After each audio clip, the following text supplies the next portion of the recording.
So, panoorin natin si Banat Bay. Meron siyang isang maikling kwento at banat dun sa mga kaalyado niya. Biruin nyo, kaalyado niya, minumura niya. Yan na to. O, ayan. Kanina nakita na yan eh. Inalis ko lang. Syempre, para may thrill naman yung video natin. Putang ina, wala ka thrill eh. Anyway. Play on. Ay totoong Duterte supporter. Kung totoo ka. Ito. Meron siyang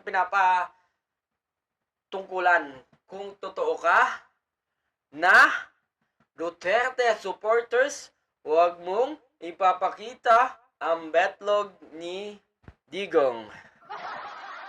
Hindi ako nagsabi nun, ha? Ituloy natin. Kung totoo ka, putang ina ka, tumahimik ka. Hindi ko na-bluff eh. Sorry, YouTube. Hindi ko na-bluff. So, nagmura po siya, mga kaibigan. Nagmura.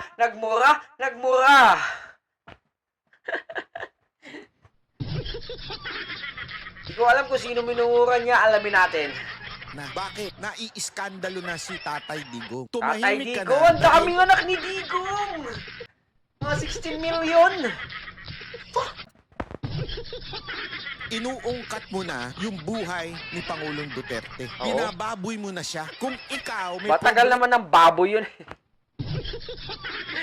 Matagal naman siya ng bababoy. Biruin mo, mayroon siyang yung nanay ni Inday, may Hanilet, may Alpotera. Sino pa yung isa? Yung gwardiya niya yata yun eh.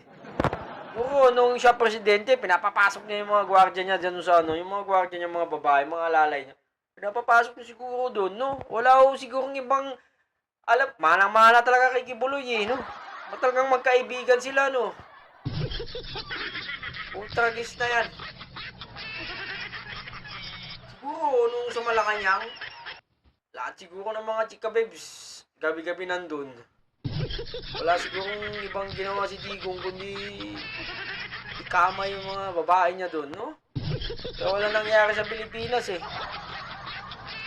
tema ka doon sa ibang nasa paligid ni Pangulong Duterte, makiramdam ka naman. Dahil ang nabababoy, hindi yung tinitira mo, kung hindi si Pangulong Duterte. Unless totoo yung narinig kong bayad ka para gawin. Ayan na naman tayo, bayad ka. Bayad. Sino na bayad? Si Marcos na naman. Tragis na yan ah. Ang hilig talagang magano ng kwento tong mga to, no? Bilib na bilib ako sa mga katangalinuhan ng mga hayop na to.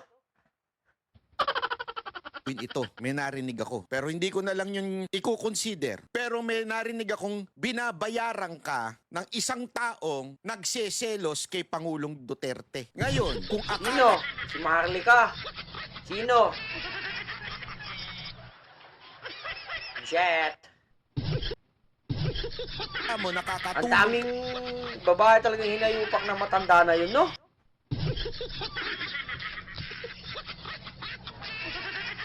Ang laki siguro talaga ng tarugo nun, no? Pati si Maharlika, ganon din eh. Ganito yung mga content nila, no? Talagang kailangan natin sumabay para kita.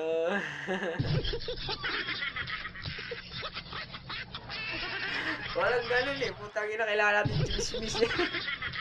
Kailangan natin chimis-chimis para may ganon. Kung kiningin ng mga hayop na to. sa pamilya na Duterte, eto na yung anak ng Pangulong Duterte, nagsalita na. So this time, you better shut up ka na. Shut the fuck. Oh, shut the fuck up. Si Sarah kay Alpotera. Kay Maharlika. Kay Hanilet. So, ang nagbabangayan ngayon, ang umiiyak ngayon, si Kitty. Ano bang kwento ng buhay ng mga Duterte na to? Pati yung mga lipokas ni Duterte, mga hayop. Puta. Ano ba naman yan? Pati yung mga DDS ni Duterte, mga hayop. Mga tanga. Ayoko magmura. Please, pigilan nyo ako magmura.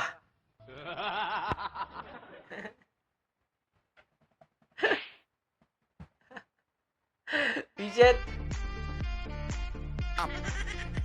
Kung ikaw ay totoo. Diba? Nonsense. Anyway. Kailangan natin sumabay. Diba? Nag-aaway-aaway na sila eh. So, pag-awayin pa natin sila. Hanggang sa alam mo, bawal dito sa TikTok eh. Magtutukan na sila, di ba? Hanggang sila na ho, may mabulagtak na sa kanila. Okay na ho yun.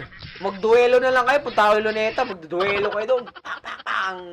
Kumbaga, pag-agawan nyo si Digong. Nandun sa Luneta si Digong. Sa gitna. Tapos kabilaan kayo. Duelo kayo. Pang, pang, pang. Sinong makatawa kay Digong? Sa kanya si Digong. Matanda na yun. Pinag-aagawan nyo ba mga talpola?